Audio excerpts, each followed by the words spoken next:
Once again, to our participants at the back, we would like to request you to please occupy the MC seats that you have here. Our personnel will be assisting you accordingly as well. And we'll be starting very shortly. Thank you.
Ladies and gentlemen, good evening and welcome to the Manila Dialogue on the South China Sea.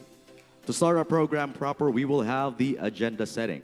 May we respectfully request the lead convener of the Manila Dialogue on the South China Sea, Dr. Jeffrey Ordaniel. Let's give him a big round of applause.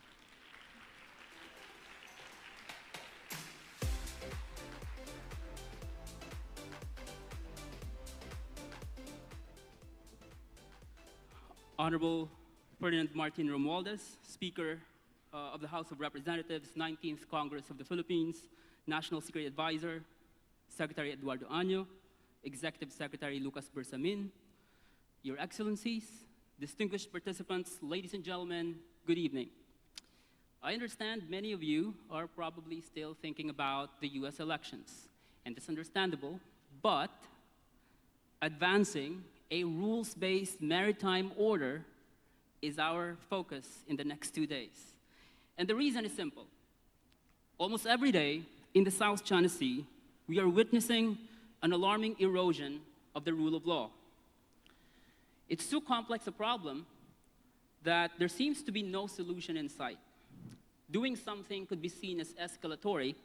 Doing nothing could invite more aggression. President Ferdinand Marcos of the Philippines, in his keynote address at the Shangri-La Dialogue earlier this year, referenced two institutions that came about in 1982 in his attempt to explain the importance of resolving disputes anchored on the rule of law. First, in that year, the international community completed negotiation for the UN Convention on the Law of the Sea, a landmark treaty that was envisioned to govern the world's oceans and seas. and promote their equitable use. All claimant states to the South China Sea dispute are parties to the 1982 UNCLOS, including China. It is important to note that the Law of the Sea Convention was one of the first, if not the first, international legal instrument that the People's Republic of China negotiated at the UN. China and other littoral states of the South China Sea, the Philippines, Malaysia, Vietnam, and Indonesia have all contributed to the treaty's development. There is absolutely no reason why we cannot use its provisions and procedures to deal with our disputes today. Second, also in 1982, UN member states unanimously adopted the General Assembly Resolution 3710 on peaceful settlement of disputes. The unanimous resolution committed states to solving disputes peacefully through legal and diplomatic processes and not through the threat or the use of force. Both are institutions that have helped advance the international community's shared aspiration for a more stable, more peaceful, and rules-based international order. Today, these institutions are under significant stress, especially in the South China Sea. Commodore J. Tariela and I were at the Shangri-La Dialogue earlier this year, last year, when we conceptualized this project.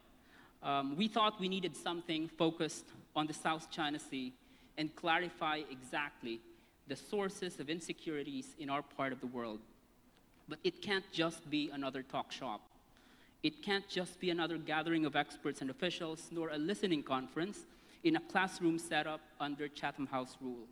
We needed something more impactful. In the age of fake news and disinformation, we needed the experts to be shaping political and policy discourse, not the propagandists and malign influence operators. We needed a unique proposition. After all, there are already so many South China Sea conferences out there. Some of you, or many of you, are veterans of those conferences. So what is our value add? We thought we needed a more focused discussion on the rule of law in the South China Sea, especially since many experts, policy analysts, and pundits focus their attention on the so-called great power competition, which unfortunately make it appear that all these maritime tensions are just byproduct of that competition and not a result of a state actor's blatant violations of international law. We need a platform for regular exchanges between and among experts and officials that will clarify exactly what we mean by rules-based order and perhaps develop regional consensus around that, regardless of the competition between and among the great powers. So our task over the next 2 days is to have an honest conversation about this so-called rules-based international order in relation to the South China Sea. We have distributed the agenda, I believe, or if not yet, we will distribute soon for your reference, and so everyone can prepare their own contribution to the discussions that begin tomorrow morning. Our only request is for all participants, as I have told the speakers, to refrain from using academic jargons and terminologies and abstract terms and phrases. Let's keep the conversations real, specific, and actionable, because policymakers, practitioners, and the general public will be tuning in. So that's it for agenda setting, but before I hand over to our distinguished speakers tonight, let me just take this opportunity to thank again the National Security Advisor, Secretary Anyo, Executive Secretary Lucas Bersamin, PCG Commandant Admiral Ronnie Gavan, Commodore J. Tariela, Commodore Nelson Timbang, and other PCG officers, and all our partners in the Philippine government for making this dialogue happen. Also to the Daniela Brown of CAS Philippines, my bosses at Pacific Forum, Carl Baker and Brad Gosselman. My students who are somewhere at the back working so hard to deliver the best dialogue possible. So I look forward to productive 2 days ahead. Thank you so much.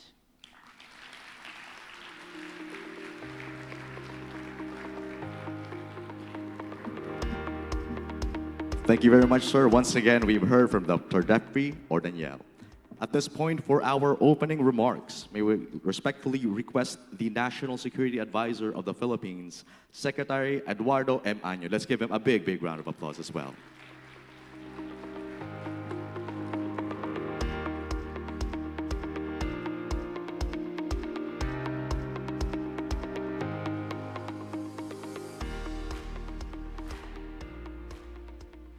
Executive Secretary Lucas Bersamin, sir. Speaker Ferdinand Martin Romualdez, members of the Diplomatic Corps present, Her Excellency Mary Kay Carlson, Ambassador of the U.S. to the Philippines, His Excellency Endo Kazuya, Ambassador of Japan to the Philippines, His Excellency Harsh Kumar Jain, Ambassador of India to the Philippines, His Excellency Andreas Michael Papernoski, Ambassador of Germany to the Philippines, His Excellency Lai Tai Bin, Ambassador of Vietnam to the Philippines, Her Excellency Constance Si, Ambassador of Singapore to the Philippines, Her Excellency Hai Kyong Yu, Ambassador of Australia to the Philippines, Her Excellency Catherine McIntosh, Ambassador of New Zealand to the Philippines, Undersecretary Nestor Jericho from NSC, USEC Alex Lopez from the National Maritime Council, Admiral Ronnie Gaban from the Philippine Coast Guard, Assistant Secretary Jonathan Malaya from NSC, Ms. Daniela Braun, Country Director of CAS Philippines, of course, Dr. Jeffrey Ordanya, the lead convener, the Manila Dialogue on the South China Sea. Other officials and representatives from the national government agencies, speaker and participants of the Manila Dialogue on the South China Sea, friends from the media, honored guests, ladies and gentlemen, good evening. At the Shangri-La Dialogue in Singapore earlier this year, President Ferdinand R. Marcos Jr. emphasized the importance of resolving maritime differences in the South China Sea based on international law while respecting the legitimate interests and legally settled rights of all parties. I believe many of you present here tonight who listened to that speech would agree that the President's call resonated with political leaders, policymakers, and thought leaders from across Southeast Asia and beyond. In response to that principled call to promote a rule-based order, it is my honor to welcome you to the inaugural Manila Dialogue on the South China Sea. This gathering provides another open and constructive platform to tackle critical issues confronting our maritime environment and to advance our collective pursuit of a stable, just, and rule-based maritime order, not only within the Philippines and the region, but also through the world over.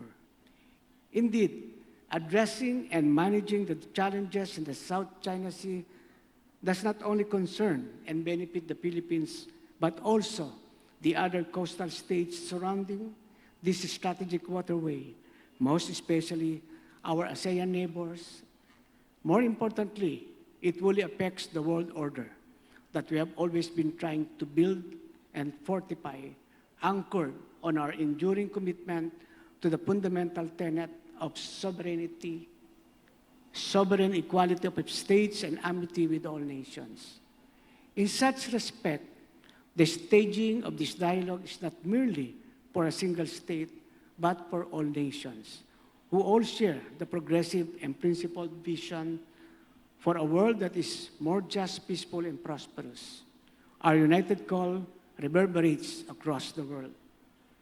For the Philippines, our lawful interests and rights in the South China Sea represent not only an area of vast natural wealth, but a core component of our national identity and sovereignty. The same is true with other claimant states and to all other nations in the world whose territories are threatened and whose interests are subordinated. I say then that preserving territorial integrity is foundational for us, as it is for the rest of the other states.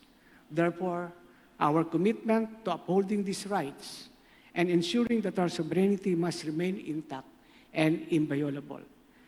This creates a clear and resonating message to other countries to take actions not only for their own interest, but also for the greater peace, stability, and prosperity around the globe. This is because we all envision a thriving ASEAN and a secure and stable Indo-Pacific region that really enables coastal states to explore and exploit and conserve and manage their maritime wealth, thereby promoting sustainable use of resources. As we all know, these waters hold immense value for our nation's human and food security, economic resilience, and environmental health. It should therefore be our collective duty to responsibly steward these resources, ensuring that they serve the needs of today's generation while preserving them for those of the future. In the same vein, we must lock our arms in rejecting any actions that threaten the sustainable management of these resources or that jeopardize the livelihoods of our coastal communities. Maintaining regional stability remains a critical objective. The SCS is a vital international waterway, essential for commerce, security, and cooperation. As the Philippines defends its own rights and stands firmly with other nations to protect whatever endangers and compromises ours, we'll also recognize our responsibility to foster an environment of peace and stability that benefits the broader region. This requires a sustained commitment to a rule-based order, one where international law, not power dynamics, dictates the rights and responsibilities of the states. We face a choice: either uphold a world governed by rule of law or risk a return to a world governed by power alone. But for us peace-loving nations, the South China Sea should not be an arena of conflict, but it must be a sea that springs cooperation and prosperity without sacrificing our sovereignty, sovereign rights, territorial integrity, and jurisdiction. This is why we are here. The Manila Dialogue is our response to a reality we cannot ignore. The challenges in the SCS are unlikely to diminish soon, and the security situation continues to evolve as regional powers and players shape the security environment, affecting not just the Philippines, but also other states. In this context, it is even more urgent for like-minded nations, decision and opinion makers, and experts to convene to reaffirm our commitments and to forge a common understanding that guides us forward. As respected figures in the fields of maritime security, international law, and foreign policy, from a range of nations and institutions gathered today, let us optimize this dialogue to be a platform for engaging in frank discussion, generating actionable solutions, and promoting the principles enshrined in the United Nations Convention on the Law of the Sea. In the face of the evolving challenges, we must ensure that our approach remains consistent and synergized. This dialogue, therefore, is not just a forum for discussion, it is a vital arena for reinforcing our collective stance, recommitting to a common understanding, and reaffirming the principles enshrined in the UNCLOS for all states. It is a shared space where diverse gathering underscores our collective commitment to positive engagement under a rule-based international order, presenting us a tremendous opportunity to exchange insights and lay out pathways that benefit all. In convening the Manila Dialogue, we seek to bolster regional and global cooperation, recognizing that security, prosperity, and environmental sustainability in the SCS hinge on a unified approach. This dialogue is an opportunity to explore sound and pragmatic solutions that reaffirm and align our shared commitment to regional and global cooperation towards preserving and safeguarding the region's resources and upholding a stable and just maritime order. With all our active participation, we hope to effectively navigate the complexities of our maritime challenges and transform the SCS into a model of collaboration that benefits not only our region, but the whole world. And with our aim for continuity of this gathering through its annual conduct, we hope to invite and entice more participants from other states to get involved and openly discuss pressing concerns and build up on our engagements and cooperations. In closing, my deepest gratitude and congratulations go to our partners.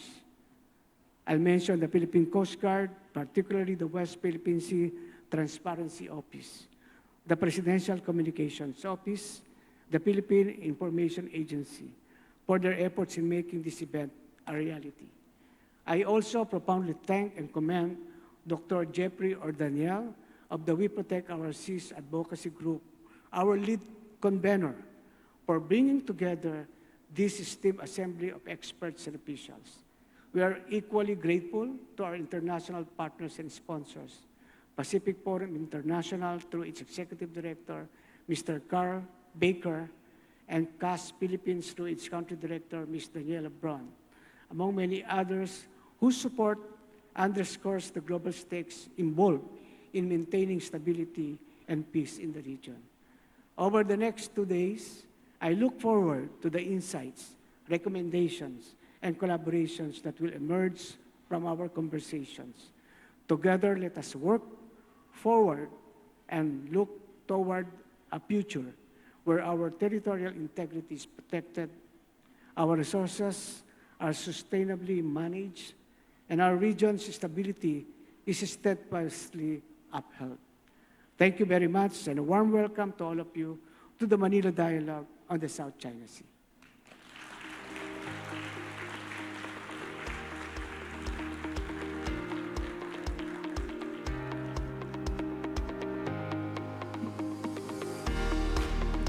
There you have it. We just heard from the National Security Advisor of the Philippines, Secretary Eduardo M. Año. Sir, thank you very much for that opening remark. At this point, for the introduction of our keynote speaker, may we respectfully request the Commandant of the Philippine Coast Guard, Admiral Ronnie Hill Latorilla Gaban, PCG, for this introduction. Let's give him a round of applause as well.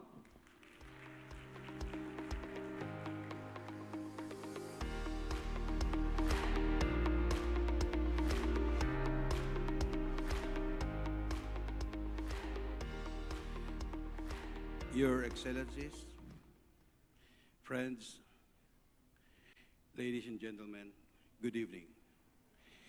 It is my great honor to introduce House Speaker, the Honorable Ferdinand Martin G. Romualdez.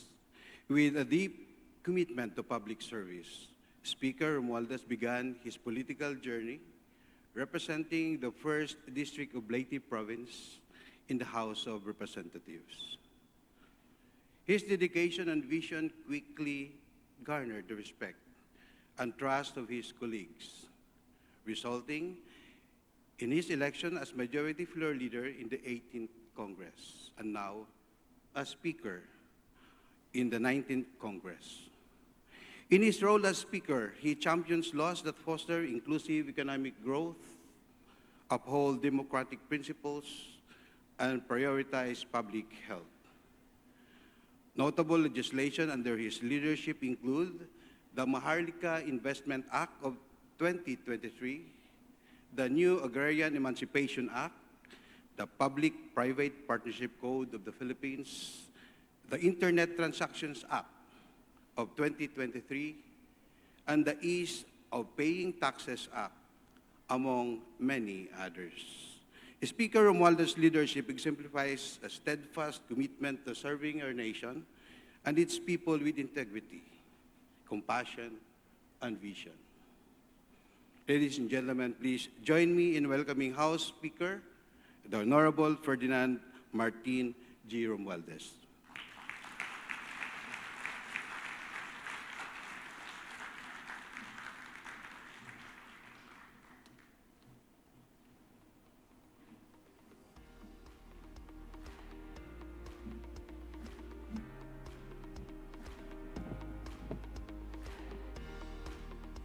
Thank you for the kind introduction. I'd like to, of course, acknowledge our esteemed members from the Diplomatic Corps. A special mention to Ambassador Mary Kay Carlson, and congratulations on the election of President Donald J. Trump for the United States. To our Executive Secretary, Lucas Bersamin, our National Security Advisor, Eduardo Año, our Philippine Coast Guard Commandant, Admiral Ronnie Hill Gavan, our Philippine Coast Guard spokesperson for the West Philippine Sea, Commodore J. Tariela, the Manila Dialogue on South China Sea lead convener, Dr. Jeffrey Daniel, the Konrad Adenauer Stiftung Philippines Country Director, Daniela Braun, our friends from the West Philippine Sea Transparency Office, National Security Council, We Protect Our Seas Advocacy Group, our Philippine Coast Guard, our friends from the local and foreign media, esteemed guests, ladies and gentlemen.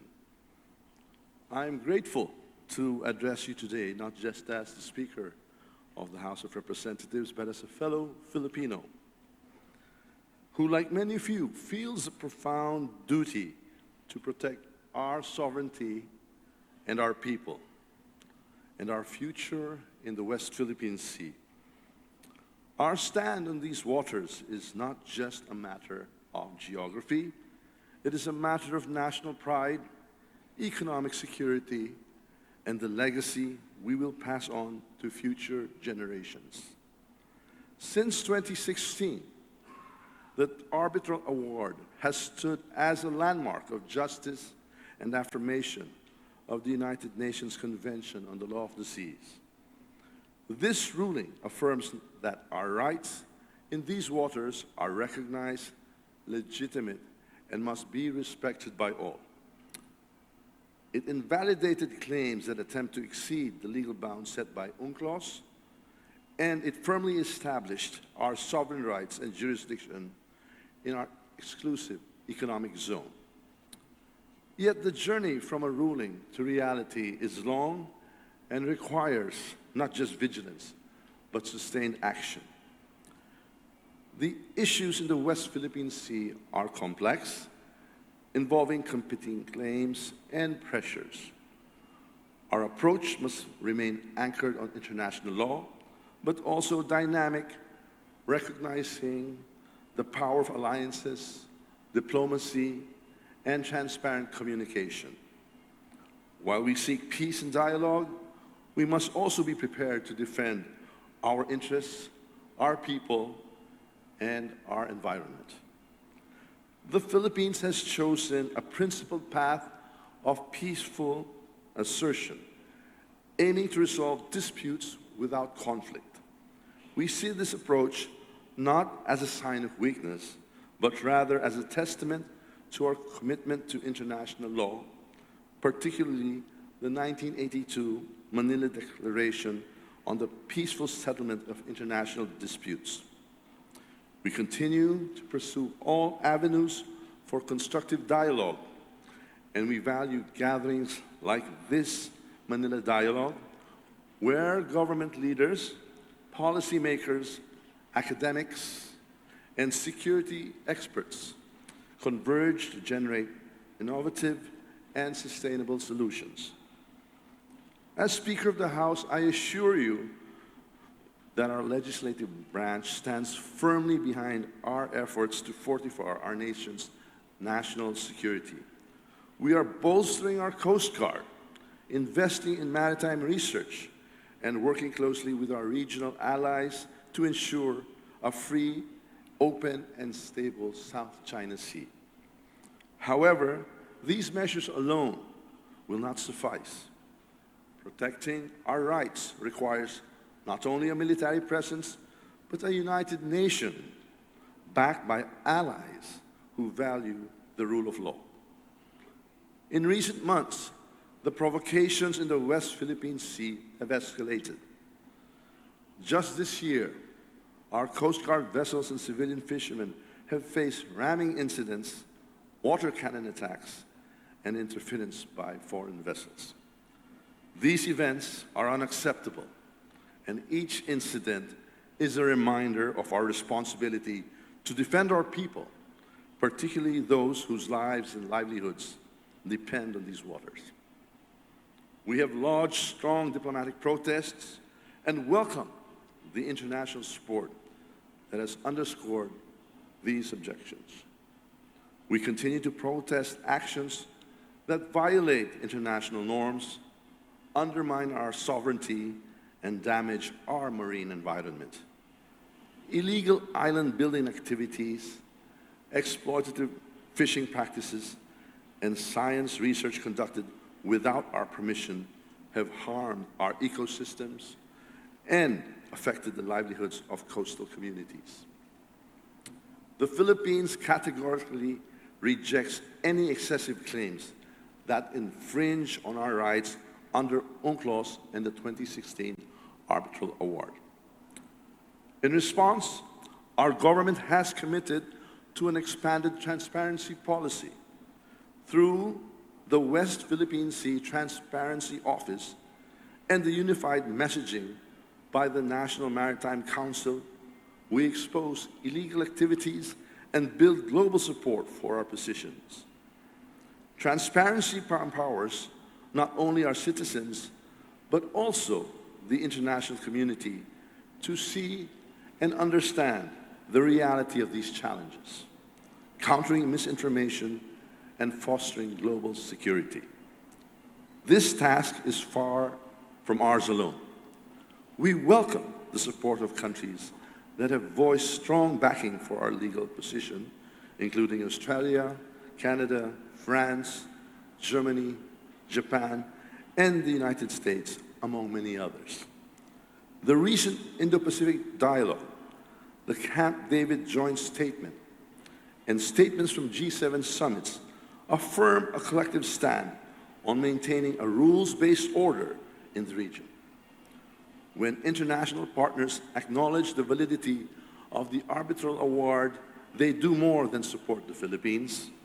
They uphold the principle that benefits all nations that rely on fair, peaceful, and rule-based maritime boundaries.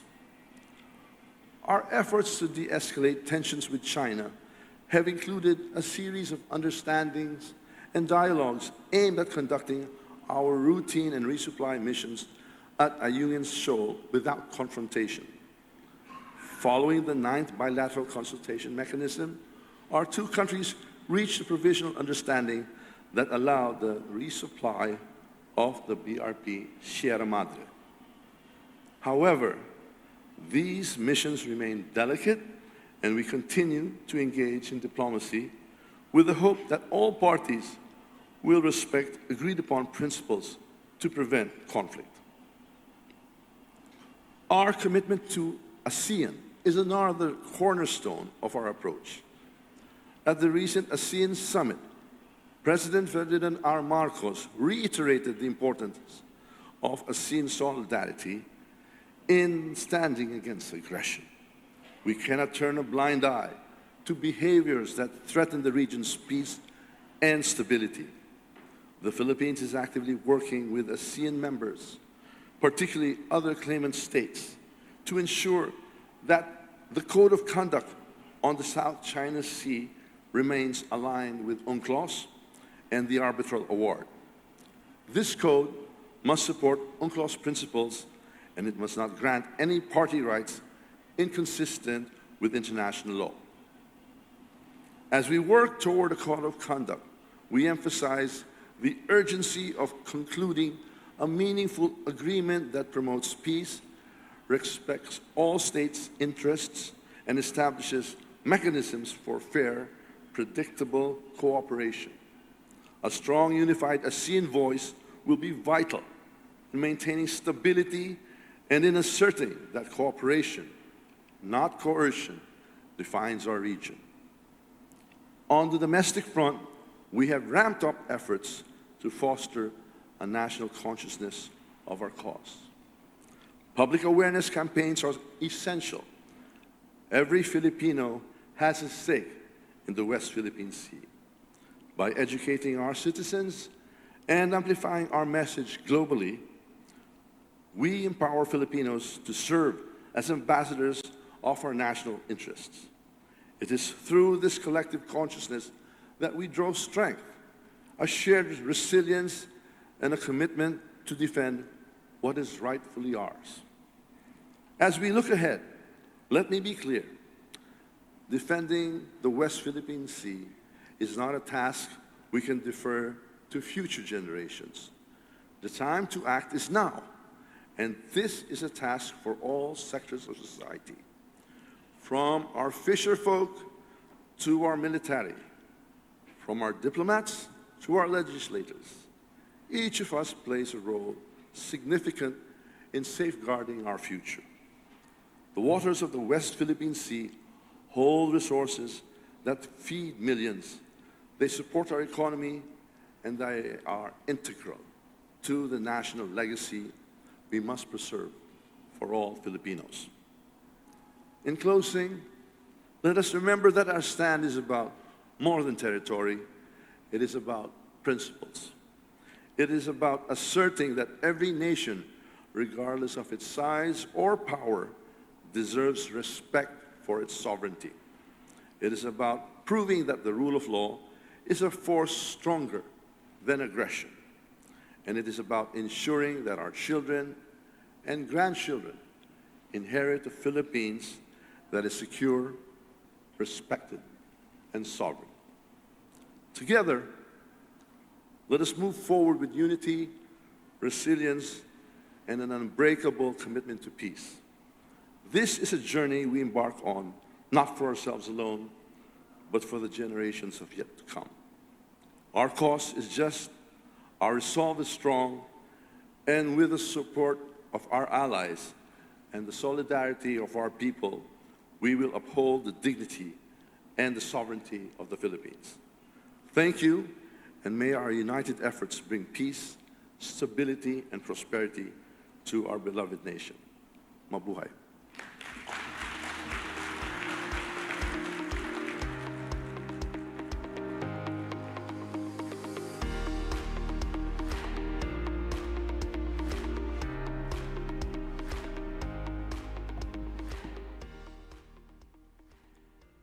There you have it, ladies and gentlemen. We just heard the keynote address from the Speaker, House of Representatives, the 19th Congress of the Philippines, the Honorable Ferdinand Martin G. Romualdez. Sir, thank you very much.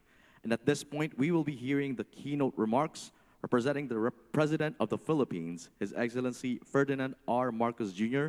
May we also respectfully request the Executive Secretary, Office of the President of the Philippines, Executive Secretary Lucas Bersamin. Let's give him a round of applause.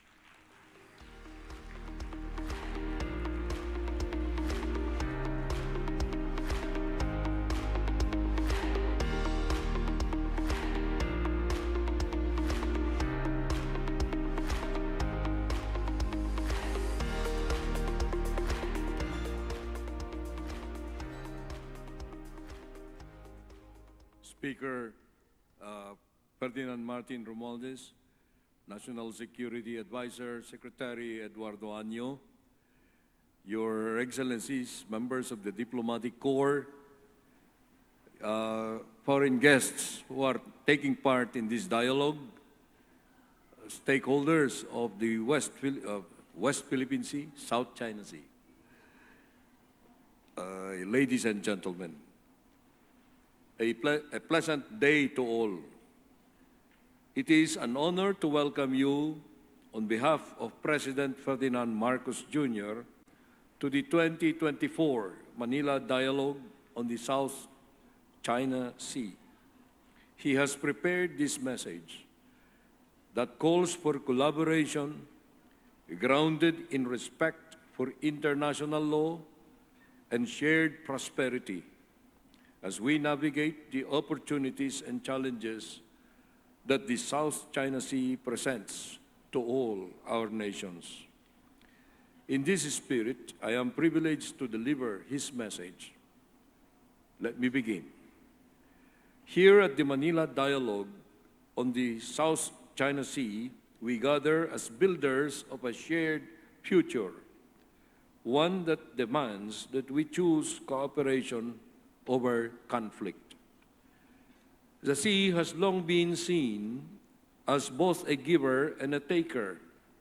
It can nourish or challenge us and reveal the perilous tightrope we walk in our maritime endeavors. With the track 1.5 dialogues with academics and stakeholders, we ventilate ideas and perspectives, while the government seeks peaceful and constructive ways forward, in line with the 1982 Manila Declaration on the Peaceful Settlement of International Disputes. Even as we explore all avenues toward promoting and preserving the national interest, we emphasize that the Philippine entitlements under UNCLOS were affirmed by the 2016 Arbitral Award, and our policies will remain anchored on these instruments. This year, we witnessed several encounters in the West Philippine Sea that resulted in injuries to Philippine personnel, as well as loss and damage to Philippine equipment worth millions. In this light, we have maintained our strategic presence in the West Philippine Sea. Along with this, we will continue to publicly stand on the foundation of international law, UNCLOS, and the 2016 Arbitral Award. The Philippines also rejects and denounces excessive claims and aggressive actions, as they undermine the rule of law and the very principles that ensure peace and stability in our region. Keeping with the hope of open dialogue, we will continually pursue broad public diplomacy and awareness efforts. We seek to empower our citizens to become ambassadors for our cause and foster a profound national consciousness of our interest in the West Philippine Sea. As we inform our citizens and the global community, we foster a deep appreciation for the rule of law and garner broader support for our position. To this end, the Philippine government, through the National Maritime Council, has adopted unified messaging on matters relating to the West Philippine Sea, as well as coordinating communications on developments, issues, and concerns in the said area. The Philippines is sincere, frank, and candid in these exchanges, while also firm and unequivocal about the national position and the need to uphold international law. At the recently concluded ASEAN Summit in Vientiane, Laos, we have urged the ASEAN to unite the region as a bulwark against external threats and conflicts, and ensure that its member states can lead its existence free from interference, subversion, and coercion. To address this, we have offered help and cooperation in the South China Sea, such as joint exercises and continued discussions on how to keep peace in the region. As regards the Code of Conduct on the South China Sea, we recognize that there should be more urgency in the pace of negotiations and that it is time to tackle the Code's milestone issues directly so we can make substantive progress moving forward. To this end, the Philippines will continue to work with ASEAN member states and China towards the early conclusion of an effective and substantive Code of Conduct in the South China Sea.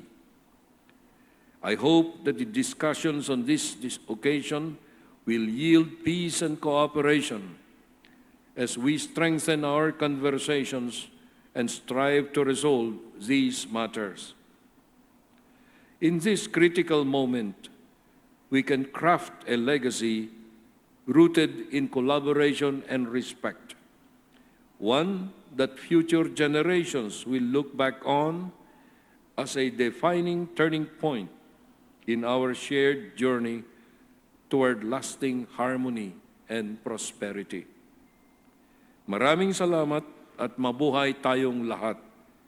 Mabuhay ang bagong Pilipinas.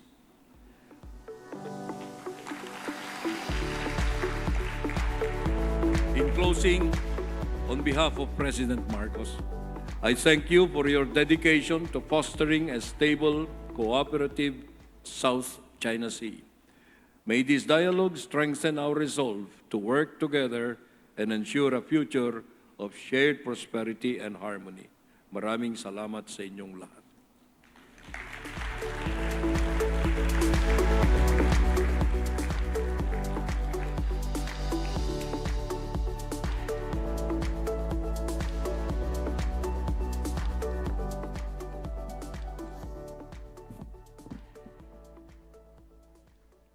There you have it, ladies and gentlemen. We just heard from the Executive Secretary of the Office of the President of the Philippines, Executive Secretary Lucas P. Bersamin. Sir, thank you very much for that.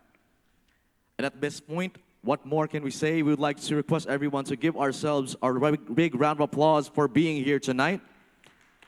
Once again, welcome to the Manila Dialogue on the South China Sea. And what more can I say? Ladies and gentlemen, dinner is served. Let's give ourselves a big round of applause.